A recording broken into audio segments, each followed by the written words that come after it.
Un nuevo brillo de la radio. Radio Sol 106.3 FM.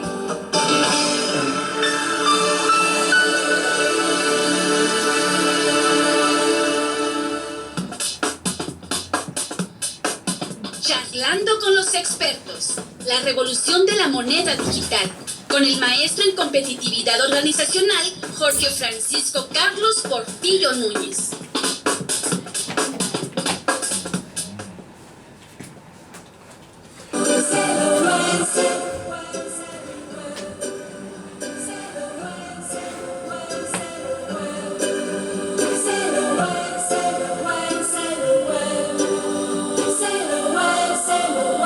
Pues buenas noches, Jorge. Bienvenido. Muy buenas noches. Bienvenido. Adelante. Pues ahora sí vas a entrar con tu abecedario. Vamos a ir por partes. Vamos a irnos como Jack el Destripador. Dijo Jack el Destripador, ¿no?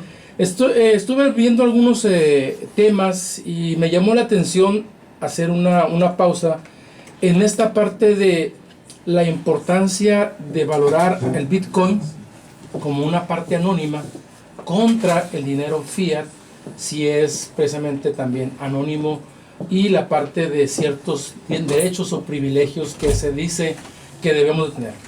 Y para esto, dentro de la revolución de la moneda digital, pues evidentemente parte de que vivimos una revolución desde la misma formación de la creación del Internet.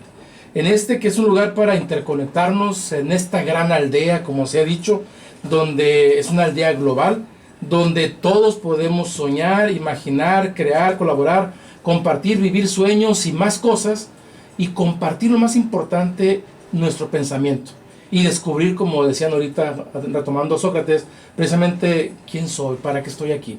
El típico, el saber descubrirte a ti mismo, ¿sí? Pero en este caso tenemos que partir de privacidad hoy en día, seguridad y por supuesto libertad.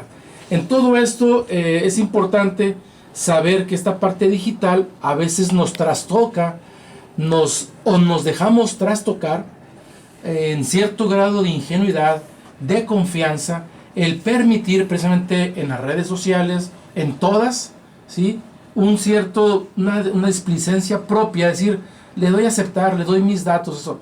Pero en Sonora todavía tenemos características, o en India la estadística me dice que en Sonora todavía la pensamos un poco para hacer compras por internet, por aquello de que vaya a haber algún efecto en la tarjeta, se vaya a clonar, etcétera, etcétera. Pero eso sí, me inscribo en las redes sociales y pongo todos mis datos, que no se me olvide. A lo mejor alguno no pondrá que es casado, o no pondrá su foto de esta manera formal, actualizada, o un poquito de un retoque con el famoso Photoshop. Pero ante todo esto implica precisamente punto muy importante: privacidad, repito, seguridad y libertad. Y ante eso, desde la perspectiva jurídica, como parte de mi formación de abogado, tendríamos que partir si los derechos humanos también existen en Internet. Y se ha cuestionado precisamente el hecho de que se violente en lo que sería la Declaración Universal de los Derechos Humanos, o que nos olvidamos del artículo 3, 12, 19. Todo individuo, dice el artículo 3, todo individuo tiene derecho a la vida, a la libertad y a la seguridad de su persona. A veces nosotros mismos hemos escuchado muchos comerciales donde propiamente te dicen: es que mi papá dijo que no pusiera donde estábamos, no pusiera el lugar, o me subo a quien me presta el servicio de transporte, sí, de manera más personalizada hoy en día, también vía tecnología, inmediatamente pongo que me sigan ahí, que vayan viendo el recorrido en tiempo real. Pero también nadie será objeto del artículo 12 de injerencias arbitrarias en su vida privada, su familia, su domicilio o su correspondencia, ni de ataques a su honra o a su reputación. Toda persona tiene derecho a la protección de la ley contra tales injerencias o ataques. Pensamos en estudiantes de cualquier nivel, en adultos, donde a veces en un tipo de accidente, en un pleito callejero, en una agresión hacia la autoridad como tal, que debemos de respetar, ¿qué pasa? Lo primero que hacemos es dejar una evidencia en video, y si lo puedo transmitir en vivo, y si lo puedo pasar ahí y ganarle a muchos, pues evidentemente estoy trastocando la libertad de muchos de estas personas. Si es la autoridad, si es un compañero de la escuela, que están golpeando, y que nadie hace nada, ¿sí? Eso es algo triste. pero bueno, es una realidad. El artículo 19, todo individuo tiene derecho a la libertad de opinión y de expresión. En mi muro a veces pongo cosas y me tunden, ¿sí? Algunas gentes se dan cuenta de una opinión a favor, en contra, que si una mujer está de acuerdo o no está de acuerdo en esto, que si alguien dijo, que si las piernas o no las piernas, que si el respeto a la vida, etcétera.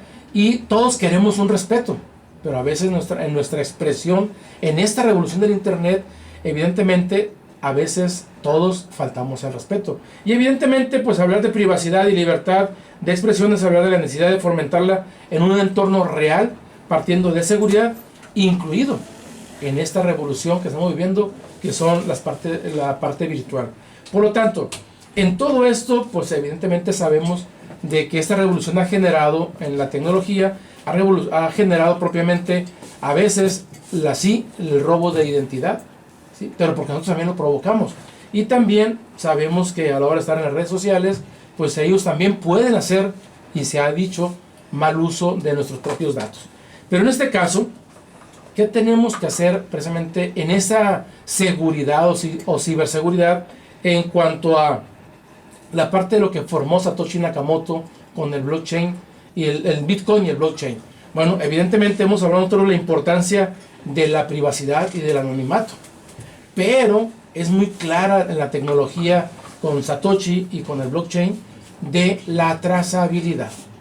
Si yo estoy haciendo alguna operación o transacción con Bitcoin o cualquier criptomoneda, se va quedando en la blockchain, sí, porque es pública, precisamente un rastro, un caminar de dónde va, vaya la palabra, la trazabilidad, se va trazando esa ruta. Si es de manera, precisamente, si yo no he puesto mis datos en un monedero, que definitivamente hay mucha discusión, donde hay quienes dicen que no nos debe pedir los datos personales, porque simplemente lo que vamos a ocupar es una dirección Bitcoin o una dirección de Ethereum o de Traxal, como en el caso del Bitclub. Simplemente es transferirte a ti la criptomoneda y punto. El detalle está que muchos monederos y algunos que se han estado planteando como que es una filtración a la autoridad de nuestros propios datos. Entonces hay quienes dicen que no tenemos por qué compartirle nuestros datos, pero bueno, si yo quiero precisamente apegarme a esa parte de tener el uso de ese mismo monedero, tenemos lo que son términos y condiciones, y muchos de ellos evidentemente a veces no lo leemos completamente, y ahí es donde está precisamente el quid de las cosas.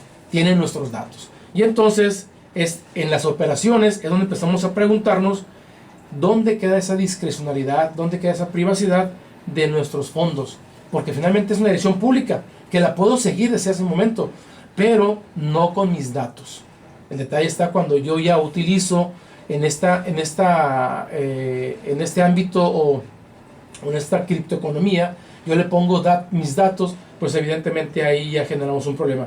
Y la discusión siempre ha sido precisamente el detalle del dinero que tenemos en el bolsillo o el dinero fiat, que es quien se dice, ¿sí?, que tiene un alto grado de anonimato.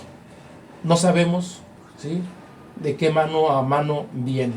Y entonces, precisamente, esta parte es importante resaltar, que en la cadena de bloques puede ser consultada por cualquier persona y en cualquier lugar y en cualquier momento. Recordemos, la trazabilidad de la operación que yo hice, no de mis datos. Claro, insisto, que si en el monedero me pidió mis datos, pues evidentemente si rosa por ahí llega mi operación a ese monedero, pues evidentemente que sí va a quedar también registrado mis datos. Pero entonces, a través de la historia, lo que buscaba Satoshi Nakamoto, esa parte de una moneda donde fuera de peer-to-peer, de persona a persona, con este cierto grado de anonimato, que fuera digital, divisible y escalable, pues evidentemente ese pago de persona a persona, pues cuando ya yo le pongo mis datos, evidentemente estoy ya vulnerándome yo mismo por no haber leído términos y condiciones, precisamente el hecho de dejarme vulnerable ante presentar mis datos para el uso de cualquier persona, que cualquier persona puede conocerlo y utilizarlo. Por lo tanto, en la blockchain se impide precisamente que se pueda falsificar esa operación. ¿Por qué? Por todo lo que hemos dicho de los bloques, etcétera, que el hash que se genera de una manera, de otra, que para poder yo intentar tendría que conseguir filtrar o bloquear, perdón, se me fue la palabra, vulnerar todos los bloques anteriores al que estoy trabajando. Y para encontrar esa posibilidad, pues hay la seguridad de los 4 ceros, etcétera, etcétera. Entonces, hoy en día la estructura de Bitcoin permite que no sea necesariamente revelar mis datos, salvo que yo me meta a un monedero. Por lo tanto, todas las transacciones de Bitcoin son públicas, cada transacción tiene un detalle muy importante, pero lo más importante es, nosotros tenemos que leer términos y condiciones y cuidar y ser muy respetuosos de nuestros propios derechos de la identidad. Muy bien, pues muy interesante.